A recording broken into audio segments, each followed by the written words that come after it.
Today, we have a very special guest with us who's going to speak with us a little bit about his work over in Haiti and also about the mission of the Sonlight Christian Academy there.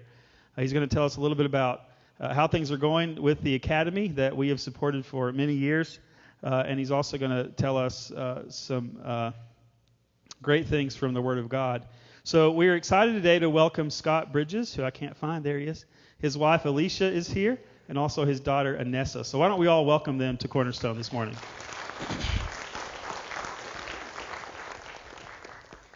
Good morning. Is that on? Okay. I'm just so used to hearing myself talk all the time that my name's Scott Bridges. Go ahead and play the video, and this video is going to run. It's got some audio. When the audio's over, there'll be some pictures, and when the pictures are playing, I'll step back up here, but the pictures will keep going for a couple minutes.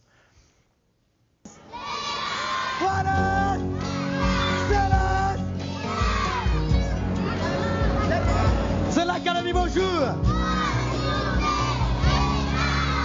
Comment allez-vous? Oh Dieu, d'après, oh Dieu, et d'après pour les ailes. Pour les ailes. Yes, bonne journée de travail. I'm Carmen Niehaus, and I'm the principal of Sonlight Academy in Port-au-Paix. And right now we're in the backyard of the school. And the school started in 1987. And we have 307 students this year in preschool through 12th grade, with 17 American teachers who are missionaries.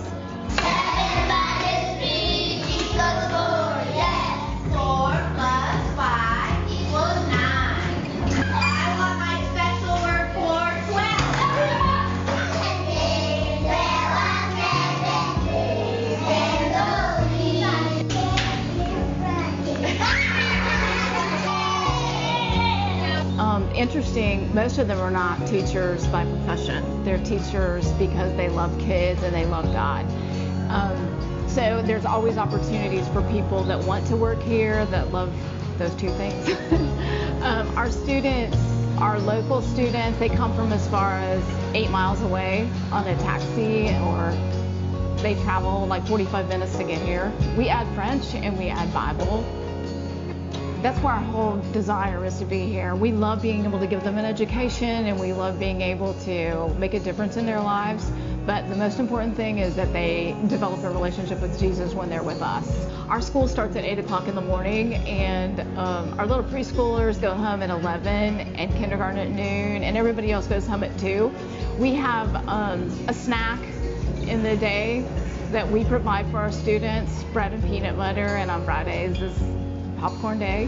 And we would love for you to come see what we do here. We would love for you to see firsthand our students and our teachers and see what God's doing. And so it's an easy place for people like you to fit in and do what we're doing if you love God and love kids. But teaching is a big, big job. It's not easy, and being here and living here even makes that harder, but it's something that's really rewarding and worth your life.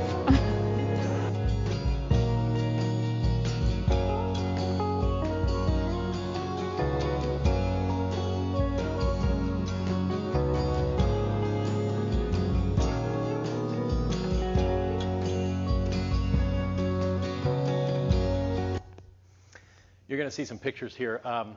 You might see my kids in there somewhere. My older daughter, Elena, is doing an internship this summer, so she's not with us anymore. It's kind of strange. She's moving on, planning to get married next May. New territory for her and new territory for us as parents. Our younger daughter, Anessa's with us, but I was telling somebody earlier, this is probably the last summer, she'll be with us. She's a freshman. She finished her freshman year in college, studying French, and so I used to say we're a family of 4 who's been working in Haiti for the past 12 years, but now this was our first year as empty nesters. How many of you guys are looking forward to that empty nest? Anybody? Come on. I know. Even if your kids are next to you, you can raise your hand. Yes, I'm looking forward to the empty nest. How many of you all have recently experienced the empty nest? Is it a wonderful thing or? Great. That's what I like to hear. Our first year was pretty good, and man, I just hope it keeps going like that. It's a little scary. The moment your kids are away from you is the moment you start creating this giant list of all the things you did not convey to them. I mean things like how to change a flat tire, which maybe you have, you should, but my girls never drove in Haiti. And, I had one that graduated from high school, got her driver's license, and went to college all in the same year at the age of 16. So, there wasn't any time to learn to change tires and stuff like that. So you send them off, and there's all kinds of things that they don't know, and you feel terribly responsible for it. But I want to share these pictures with you. That's Christmas. I missed it. I talked too much already. You saw some tubs there, tubs that you guys packed up and sent to Haiti. You make Christmas at Sonlight Academy possible. And I know every year you probably tell yourself, boy, this Christmas thing is just getting over-materialized. It's getting out of hand. But Christmas for our students is both a fun thing and a way of giving them some things that are necessities. Our students love toys, whether they're young kids or they like toys when they're older kids. The toys just get more expensive, just like here. But it's nice to be able to hand them some things that their families count on that gets them through the year, whether that's socks and underwear or a new uniform shirt or pants or a skirt or something like that will carry them through the rest of the year as they're growing and be something that maybe their younger sibling wears pretty quick. So Christmas is a huge deal, and I just want to, before I say anything else, I just want to say thank you for making that possible, because we can pull it off without you guys. And when I say you guys, I don't mean you guys in lots of churches all over America. I mean you guys right here. You guys make that possible. All those tubs, that's you guys. So on behalf of all my students, on behalf of my own daughters, thank you, thank you, thank you, thank you. Alicia and I have been down there 12 years with the girls. Our girls graduated from there, and my story of how I got to Haiti is crazy and long, and I'm not going to burden you with it right now, but I might circle back around to it in a little bit. Sonlight's been there for a long time. Carmen, that's my boss. She's the principal. 87 is when it officially kicked off, and it kicked off with preschoolers in a living room. And, in the next year, those preschoolers are kindergartners. And so you start doing the kindergarten thing, and you add a couple of preschoolers. And every year, you take it up. And pretty soon it doesn't fit in the living room, and you need a room to do it. And that literally is how Sonlight, all the building that you saw, the front of the school building there, that's how it started, one room at a time. It's not like where you lay down a foundation and build a giant building and then have school in it. You build a room and you have school in it. And then the next year, you build another wall and pour more roof and you have another grade. And you just keep doing that down the side of the building and then across the hall and down the other side of the building. And then when the downstairs is all full, you go upstairs and you start building walls. And so that's the way Sonlight has really grown, literally block by block over the years as it's needed. She said we had 307 students this year. I feel like that number's a little low for us. Usually I feel like it's about 325, somewhere in there. But as it's grown, we've added a church, and that came really out of our students coming to know Christ.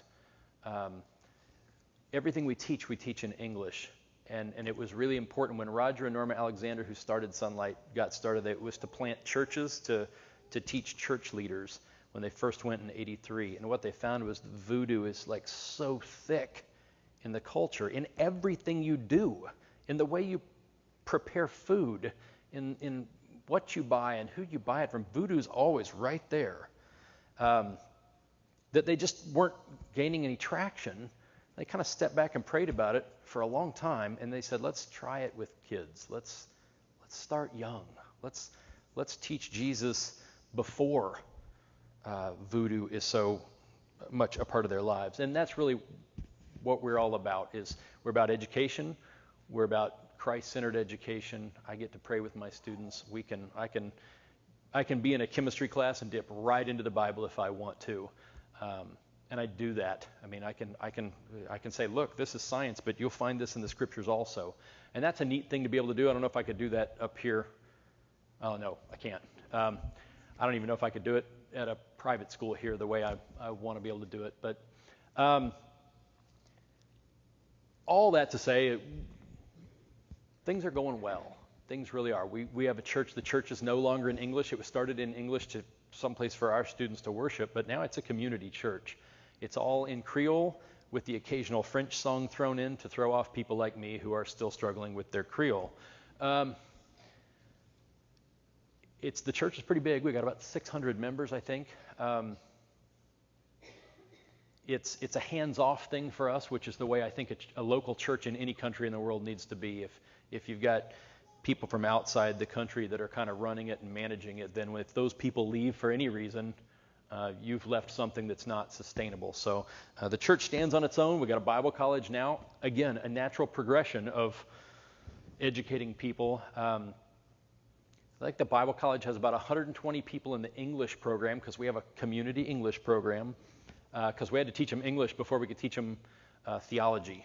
Because a lot of the vast majority of all the Bible college students are not Sonlight graduates. They're people from the community that want to learn theology. They want to work. They want to be leaders in their own churches. So, neat things going on. The work is really being blessed at every turn, and I just want to share that with you. But this morning, I want to talk to you for just a few minutes, and I have 14 minutes and 10 seconds. I'm going to do everything I can to stick right to that. I love that, and they should have invented that years ago. I should do this in my classroom. My students would love it. There's a timer up there for me, right? So 14 minutes. That's what I'm working toward. Okay. I'm not a preacher. I've never been to Bible college. But I did notice, I told the first service that this wasn't going to be a 3-point thing. But seriously, there are 3 things numbered right there. So it's purely by accident. I don't have a Bible background. I was raised in the Church of Christ. I was one of those kids that was in church like the Sunday after I was born. So I don't know any Greek if it doesn't have to do with science, like stoichiometry and the word physiology and things like that. So if you want to talk anything that has to do with science and Greek, I'm good. And I know what agape means because my daughter shared that with me the other day. I want to share with you some verses from Matthew, and it's really easy. Everybody knows this story, right? Matthew chapter 14, verses 22 through 32. That's from the NIV, if that's what you like. If you're like me and you do it on your phone, you can switch to any version you like and kind of compare them a little bit. I'll tell you this little bit of this story. This story is found in 3 of the Gospels, but the piece about Peter that we're going to get to in just a second is only found in Matthew. And I really just want to share 3 quick things from it, but we'll read through this together, right? It says, immediately Jesus bade the disciples get into the boat and go on ahead of him to the other side while he dismissed the crowd. After he had dismissed them, he went up on a mountainside by himself to pray. Later that night, he was there alone. And the boat was already a considerable distance from land, buffeted by the waves because the wind was against it. Shortly before dawn, Jesus went out to them, walking on the lake. When the disciples saw him walking on the lake, they were terrified, it says. It's a ghost, they said, and they cried out in fear.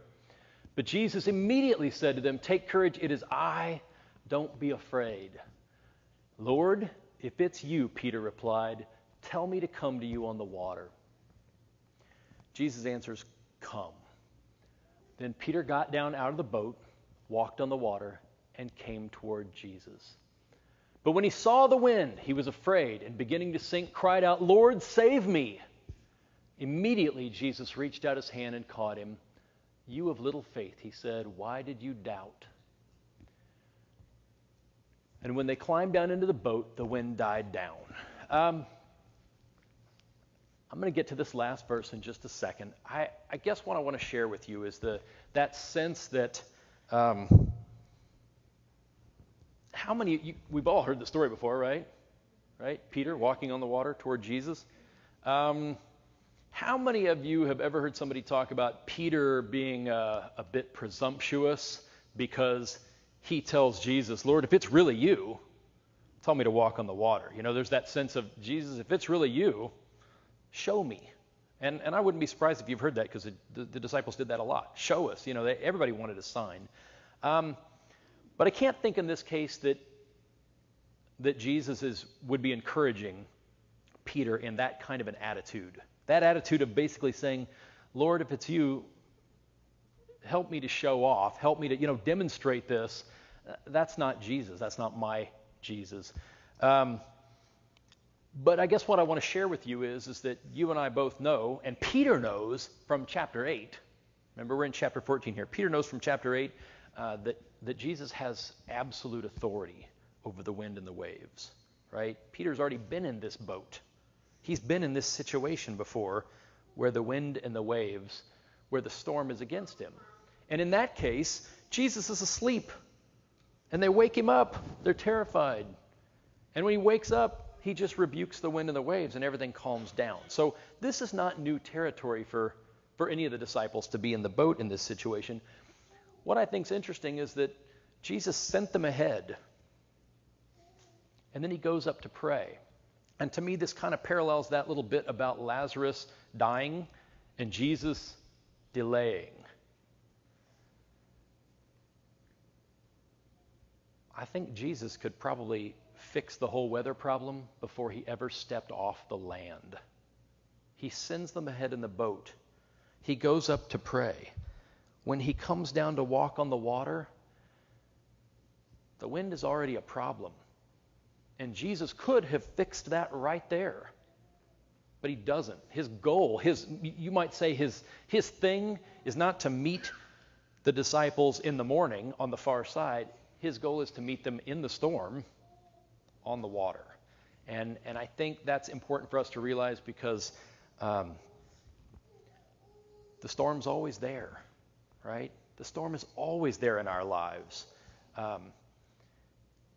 And I suspect most of you would say, just when you think you're done with this storm, there was another one right there just waiting for you. And the storm can be divorce. The storm can be drug abuse. The storm can be any place in your life where the territory is foreign to you. And by foreign, Peter was a fisherman. He knows the boat. Peter has to be absolutely comfortable in a boat. I suspect he's really comfortable in the water as well, because I have a hard time believing you could be a professional fisherman and not be really comfortable being in water. In chapter 8, Peter's in the boat in the storm. But in chapter 14, Peter's someplace he's never been before. He's out of the boat, but he's in the storm. Okay? And that's where Jesus wants to meet us, I think, is in the storm, and ideally, maybe out of the boat. Maybe out of the boat. I say that because I think out of the boat's where we belong. And I'm not saying that from a guy, 12 years, I'm 47 years old. I know you guys were thinking, he's got to be in his late 50s, right? I get that all the time. I qualified for a senior discount once. I've had this hair going like this since I was a teenager. So I was 35 when I stepped out of the boat.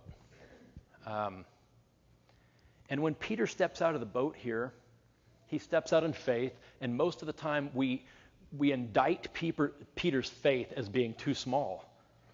Jesus says, you have little faith. And I kind of wish they'd have translated it, you have faith that ran out. Right? It's like Peter's faith will get him like 3 squares across the carpet here, and then he's at the end of his faith. The problem is that Jesus is right there, an arm length away. Okay? And I suspect if Peter repeated this over and over again, every time Peter's faith gets him a little further, a little closer to Jesus. And I think that's the case for us. I think every time we step out of the boat, we're probably going to sink. And Jesus is there, and our faith has grown, and it's matured every time. I don't think the guys who stayed in the boat, I got nothing on them. They're fine. They're fine. I just can't help but feel that if the guys in the boat, I'll bet every single one of them wishes they had gotten out of the boat. When you're in the story, and I assume you put yourself in the story, it's every Bible story, you got a spot in every story. Good Samaritan, you're the guy on the road, you're a guy who passes by. You're one of those people. I don't know who you are in this story. Maybe you're the person who steps out of the boat, you're Peter. Maybe you're one of the people that stayed in the boat. Okay? When we get to this last verse, kind of that last one up there again real fast, right? When they get back in the boat, it says, those who were in the boat worshiped him, saying, truly you are the Son of God. right? And Matthew, up to this point, I feel like has been building to this. These guys had just seen Jesus feed over 5,000 people, and then they came down and got in the boat. This is the second miracle for them in 24 hours. Whether you're in the boat or out of the boat, we still arrive at this point. And that is the confession, truly you are the Son of God. But wouldn't you rather be out of the boat? Wouldn't you rather be out of the boat? I think about that for just a second. I know there's something that's happened in your life. I think everybody that you think back on and think, gosh, just that one time I wish I had the courage to do that. I don't know what it was. Raised your hand faster than the other person, pushed the buzzer faster than the other person. I don't know. I think we all live there. We want to be outside the boat. And I think it's where we belong, and it's where faith has really grown. They all had their faith grown tremendously through this experience. But Peter, he gets a little bit more than everybody else. That's where we want to be. So the question is this: what's being outside your boat look like? Well, being outside my boat, I'm a biology guy, science guy. My background is science. My work background is computers and technology. I told the first service that I don't like people.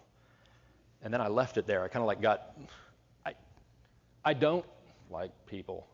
But I love people. You know what I mean? You know what I mean. Some people are harder to love than other people. If you anybody ever work with the computers all day long? Anybody support computers, like work on other people's stuff? The best day you ever have is the day when it's a Saturday and you're at work and nobody else is there, right? Because the best computer is a computer with no user, right? That was my world. I don't know. People make me anxious. I'm as anxious. I breaking a rule right here. See the paper shake? This is not my thing. I could teach science. That's one thing. This is different. Being outside my boat looks like Haiti. Being outside my boat looks hot. I mean hot all the time. Hot.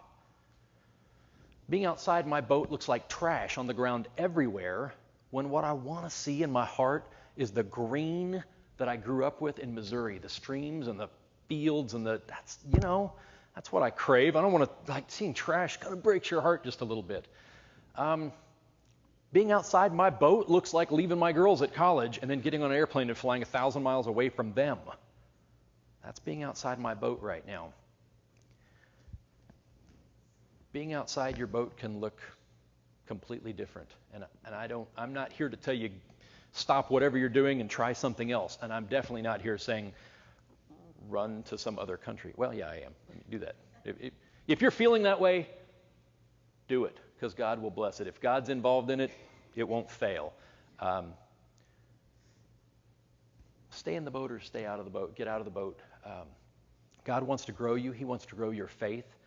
And I feel like if I tell people to get out of the boat and something's already on your heart right now, and it has been for a day or a week or a month or a year, I guess I just want to encourage you today to pray about it.